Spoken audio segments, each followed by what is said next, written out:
Chicken ఫ్రైకి కావాల్సిన పదార్థాలు: పావు కిలో బోన్లెస్ చికెన్ తీసుకొని బాగా శుభ్రం చేసి పెట్టుకోవాలి. తర్వాత 1 స్పూన్ కారం, 1 స్పూన్ ఉప్పు, పావు టీ స్పూన్ పసుపు, అలాగే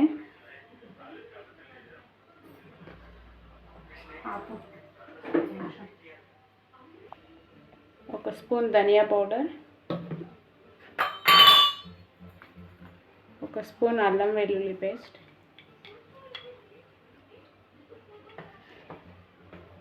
ఫైనల్గా చికెన్ పకోడీకి టేస్ట్గా వచ్చేది ఆల్ మిక్స్డ్ మసాలా పౌడర్. బయట మార్కెట్లో దొరుకుతుంది. చికెన్ పకోడీకి, చికెన్ మంచూరియాకి ఇది వేసుకోవడం వల్ల చాలా టేస్ట్ వస్తుంది. ఈ పౌడర్ 2 స్పూన్స్ వేస్తున్నాం ఇందులో.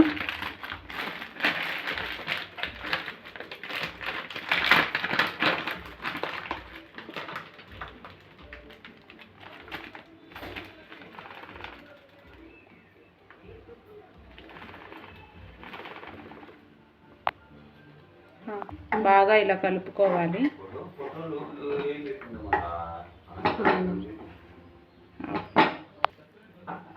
ఈ మసాలా పౌడర్ వేయడం వల్ల బాగా రెడ్గా వస్తుంది. ఇంకా ఫుడ్ కలర్ కూడా అవసరం లేదు. ఇంకా 1/2 అవర్ ఇలా బాగా నానబెట్టి తర్వాత డీప్ ఫ్రై చేసుకుంటే ఎంతో టేస్ట్గా ఉంటాయి.